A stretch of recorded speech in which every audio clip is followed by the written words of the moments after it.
Hey, welcome back. This is round two for tonight.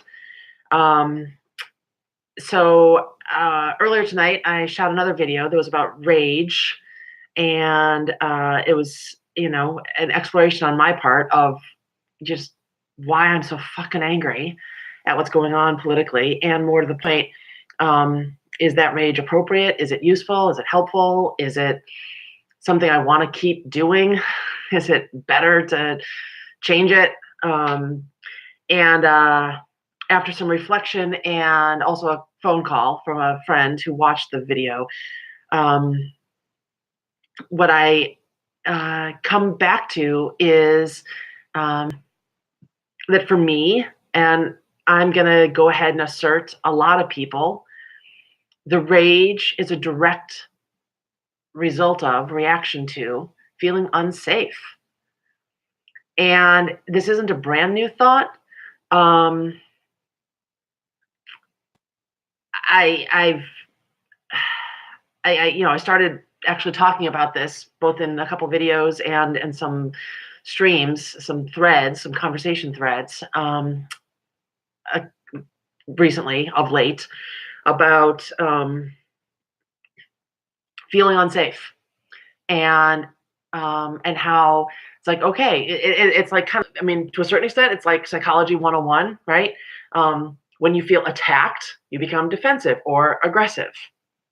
So when a person, in this case me, or it could be anybody, is being defensive or being angry or attacking, it's a pretty good clue that the person feels at risk, feels attacked, um, feels unsafe.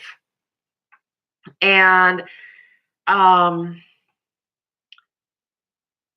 it makes me very kind of contemplative and philosophical because, as I expressed in the earlier video earlier tonight, um, I mean, there's no rational basis for me to feel unsafe. Um, at least, like, I mean, nobody's shooting at me. I'm not in danger of being, killed by a police officer who pulls me over. Um, I, I don't live in a war zone. I've got food in the refrigerator. I mean, I've got a warm place to sleep. There's no immediate threats. There's no reason. I'm not detained at the border. I'm not having my children or my other family members stripped from me. And yet, if I have this deep psychic feeling of being unsafe, then wow, other people must really feel that a lot. Um, and so, and this ties in very much with what Carol Ann was talking about in my previous video. Hi, Ken. When her prescription was that we must lock arms to alchemize, was the word that she used. We must lock arms in order to alchemize. Alchemize?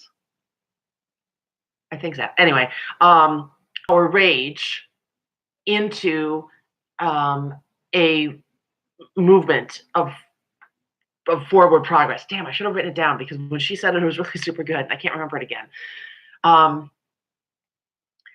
But the idea is, and I was on the phone a little while ago with my friend Ken, who's now watching this video, what I was speaking to what I have felt is the inevitability of armed conflict in this country. I've been saying for a long time that, like, to suggest that we aren't going to devolve into armed conflict is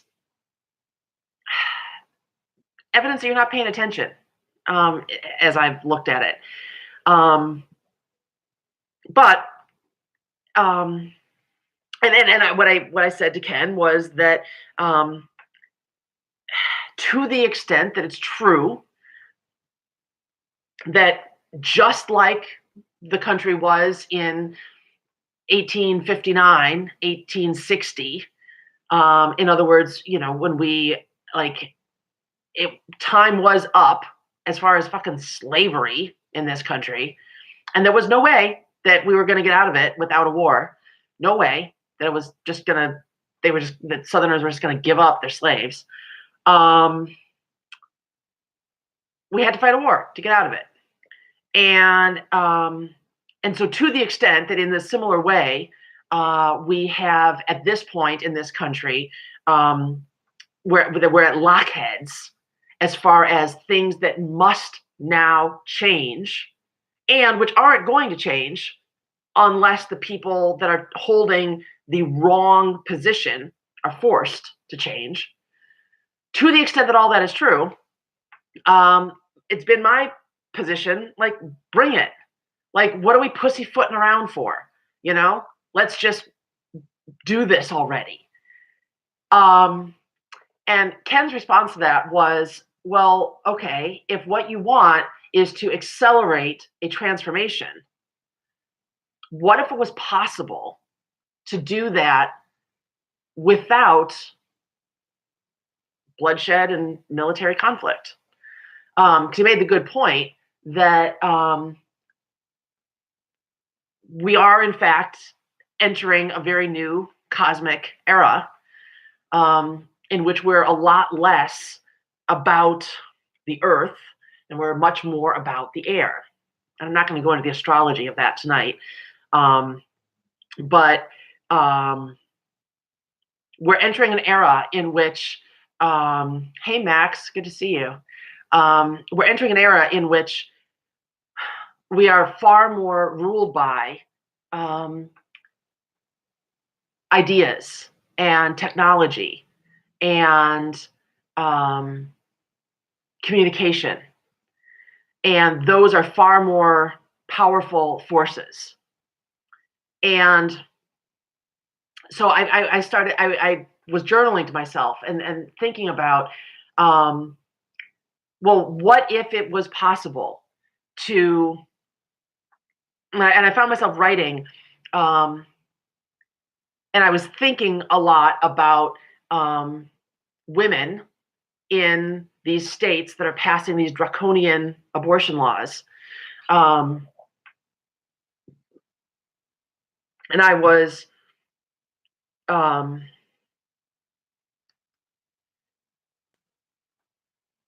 thinking about how much it would benefit all of us if these women could feel empowered and safe to go out and have abortions anyway, even though the laws on the books say that they are now going to be subject to harsh criminal penalties. And and I was just thinking that as one example, and like, gosh, wouldn't it be great if I can, we can join, as Carol Ann said earlier, join hands to alchemize our rage into something transformative and forward moving. And then I had to stop and say to myself, well, yeah, I want to be a part of creating that for other people, and I want that for myself. I don't feel I found myself, journaling about, thinking about, who stands with me, who's locked arms with me, who's there to protect me. And it's a new way of thinking. And it still doesn't. it doesn't really answer the question of why I completely lost my shit on this man that I was on a date with tonight when he just started talking about Trump's tax cuts as something that he thought was a good idea. And I just went off on a tirade about how I think they're awful and it's such abuse of power and the tyranny of, of grotesque amounts of wealth um and so I thought to myself, I posed to myself the question, well, what happened that made me feel unsafe? What happened that made why did that make me feel unsafe for this man to be expressing those views? How did that feel threatening to me? And the answer that I came up with is that, um, it was a second date with this guy, and I had previously been telling myself, you know what, he's probably a really good guy. He's probably somebody who I should actively open myself to. Um, and uh, and so I think discovering kind of belatedly that he's actually a Trump supporter, it made me, I think in this case anyway, what made me feel unsafe is like, oh my god, he's the enemy, and here I let him in, so to speak. I mean, whatever, it was a second date, no big deal, not really letting him in, but a little, and with the intention, the conscious intention to do more, like, so I think the part of it was, oh my god, I'm not safe. um I can't, this guy's the enemy, and I let him inside the gates, so to speak. And certainly that doesn't explain all of the instances where my rage flares up, but and I thought, all right, well, so I guess there's a bunch of different reasons why the rage can flare up in different situations. There's different things that make us feel unsafe, and I hope that those of you who are watching this um, are asking yourself the same question. Those of you who feel rage or who get triggered, um, if you can awaken in yourself a sense in which um, you don't feel safe, and to ask yourself the question, what would it take to make you feel safe, to feel protected, to feel, and part of my thought goes to the very kind of broad sociological observation that we don't live in communities anymore, and we're all so isolated, and it's very true. We don't live in little villages that are there for each other no matter what. you know it's kind of like every person for themselves. It's a dog eat dog world, all that. And that's pretty terrifying, you know? And I think that there's a part of it too that is, my privilege is showing. Up until 2 years ago when this Trump asshole came on the scene and started making people like me feel unsafe, I didn't. There was nothing for me to be mad about. I didn't suffer discrimination. I didn't have to worry about my physical safety if a police officer pulled me over. I didn't have to feel humiliated when I walked into a store and would get followed around by the security guard. I didn't have to be subjected to additional searches in the airport as I was going through check-in. You know, life was great for me, privileged white chick. Um, and maybe that's the value of this Trump nightmare that we're all living through. Um, there's those of us with power and privilege have needed to feel unsafe and undefended and unprotected too, so that we would recognize that our lives, our liberties, our human and civil rights could be taken away too. And that, these structural inequities and these corrupted toxic systems that for the most part have only been harming minorities. And I use that word minorities very specifically because they are the minority within our population, or at least each individual group is a minority. Taken collectively, they're actually the majority. But and all of us who have up until now, hey Manny, glad to have you back. You were on my other video too. Those of us who have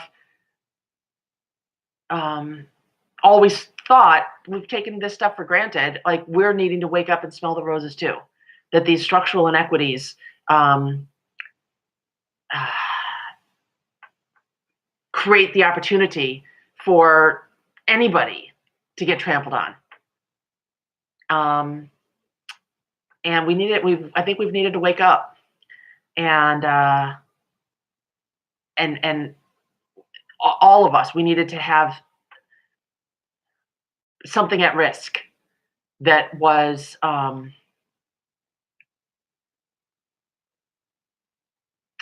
worth losing, something that made us feel unsafe. And now the question is, how do we regain a sense of safety? How do we create bonds with one another? How do we activate solidarity and support? And I don't have the answers tonight, but it's a different perspective for sure. So I hope some of the people that were helping to kind of crowdsource solutions on the earlier video catch some of this video too, and chime in on the question of, hey Mel, you were on the other video too. This is kind of like part B. Yeah, I hope that we continue to crowdsource these ideas of what to do to create solidarity and strong bonds of support for one another, even across lines that don't make sense necessarily. So yeah, and Ken, I appreciate you chiming in throughout to with your thoughts. And Mel, I don't suppose you've probably heard much of what I've had to say tonight with this video anyway. But if the gist is that kind of my big aha was that the source of my own rage. I think you were the one that asked the question on the previous video. What's the root of it? What's the core? And what I believe I've got at this point, and it's not a brand new thought, but that the core of my rage is a feeling of unsafety, and which is a little weird. In other words, like, what have I got to be unsafe about? A few minutes ago, before you joined the video, I listed all the ways in which, on one level, I'm as safe as anybody could be, and yet I feel threatened. Hey, Steph, good to see you. So anyway, Mel, if you have any thoughts on that piece of revelation, and on this idea that I think that a lot of us feel unsafe, and that the solution is safety in numbers, right? Like the oldest adage in the book,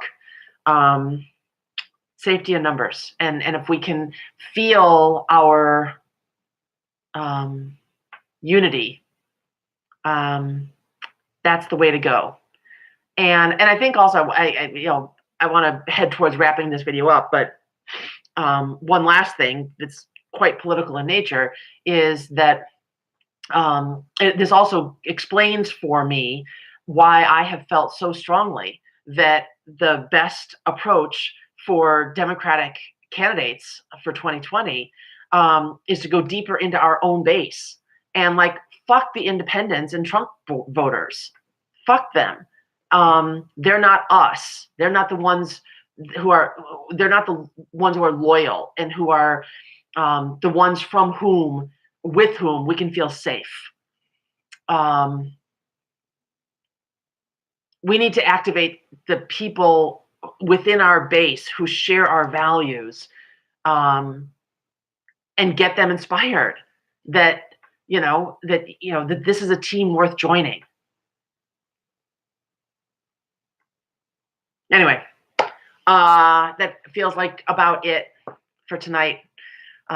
It's almost 1:00 in the morning, which is crazy. Not a great time to be doing a Facebook Live, but what are you gonna do? That's what I do. That's what I did. So anyway, thanks for being here, you guys. And Ken, I appreciate your support. Well timed to get that phone call from you tonight. So good night, everybody.